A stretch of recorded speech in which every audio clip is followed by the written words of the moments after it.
A step forward for a proposed accessible sailing program on this episode of Barnstable Today. It's Tuesday, March 6th, 2012. I'm Sarah Colvin. Barnstable police are reminding residents to lock their homes and vehicles. A rash of break-ins in the villages of Marston's Mills, Centerville, and West Barnstable are under investigation. Police are asking residents to report any suspicious activity and again to ensure that vehicles and homes are secure. It is Super Tuesday here across the nation and right here in the town of Barnstable. Of course, just a reminder to head to the polls to vote in those primary and other elections that are on the ballots today.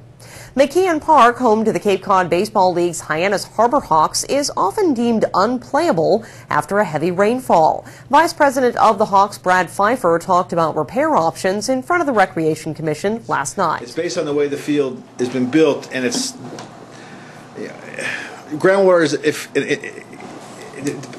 a dry time, groundwater is only 18 inches below our field, and during the wet season, it's even worse. And last year we had 7 or 8 rainouts, including during the playoffs, because it was a rainy summer, and we're researching into how to fix it.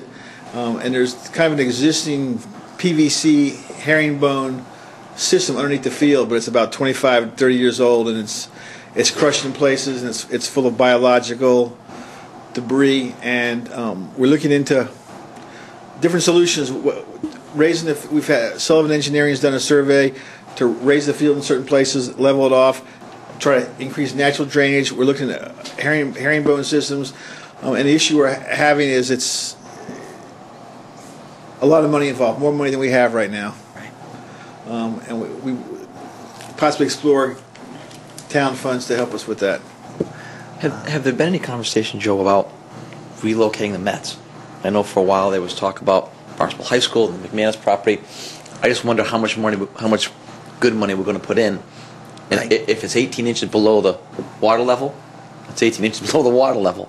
So I don't know how much. I mean, I don't know if we've begun to think about other opportunities, or are you set on the Main Street location? You know, the down by the water, or I'm not sure what.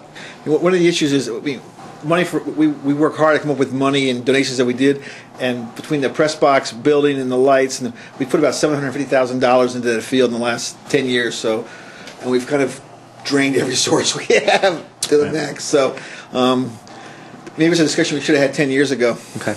Yeah. But at this point, we're firmly committed to playing in downtown Hyannis. The Recreation Commission also heard more about plans to bring an accessible sailing program to Barnstable. Very briefly, Cape Cod Sail is a group of people who have organized and who have the objective of trying to make the waters of Cape Cod, particularly here in Barnstable, more accessible to more people. We just feel that this great resource that we have, namely the water, Nantucket Sound, Lewis Bay, Gratuit Bay, North Bay, West Bay, what have you, that these great resources should really be available to as many people as possible, and more importantly, that everybody in the town, and even Cape Wide, should have the opportunity to learn and have the love of the sport of sailing and its related activities, kayaking, paddle boarding, etc., that we've enjoyed growing up here for all of these years. And what we found is that the three of us really come from the yacht club venue, which is where most sailors come from. You either learn sailing through a yacht club or you learn it through a camp, and now more widely through these community programs. Before that, we went back to the early part of the 20th century, and the 19th century sailing was a way of making a living. You had to sail out to the fishing grounds, you had to sail out, you had to carry freight by sail, and so on, and sailing as a sport was reserved really for the very wealthy.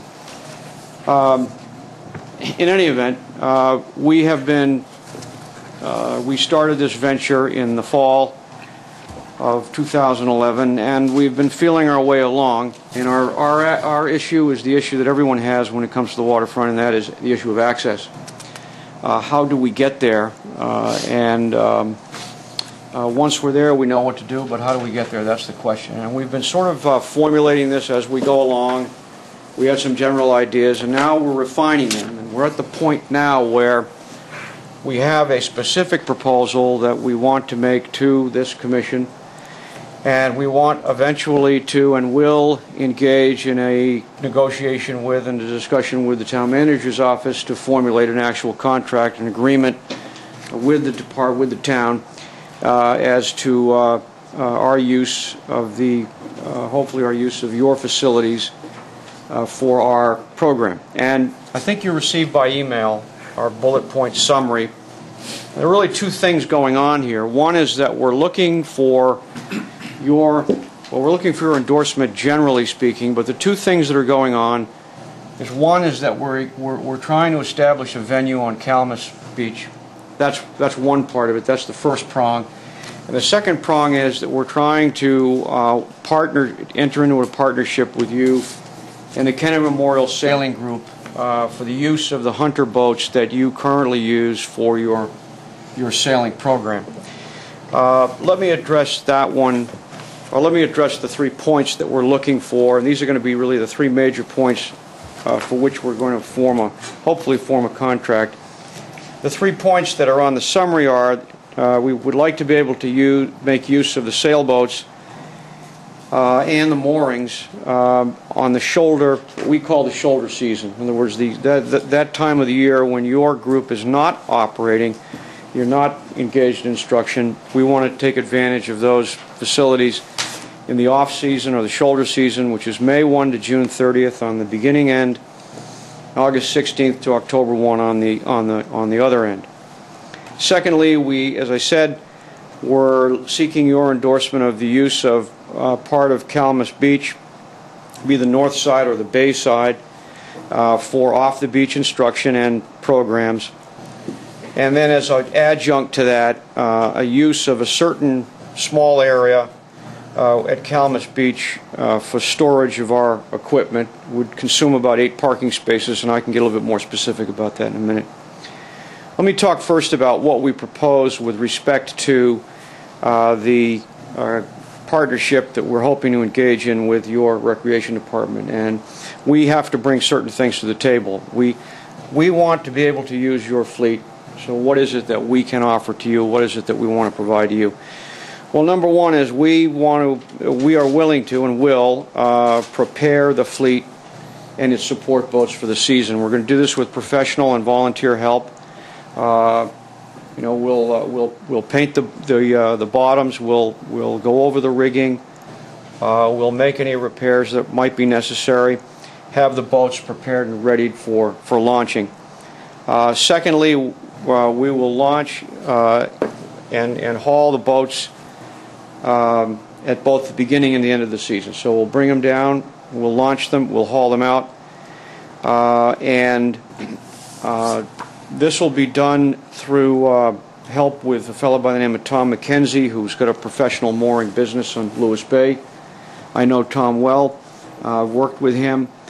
And we'll also use some volunteer help, again, experienced people from within our organization. I think thirdly, we'll maintain the equipment throughout the season. And we've got a contact with a professional, namely Judy Fenner, who repairs these types of boats all the time. Matt also does some repair work and is very familiar with that. We'll decommission the boats at the end of the season. The Recreation Commission voted to support that plan with conditions including compensation for use of any town parking spaces, maintenance of the beach area, payment of sailing instructors, and a discount for Barnstable residents participating in the program. With Barnstable Today, I'm Sarah Colvin.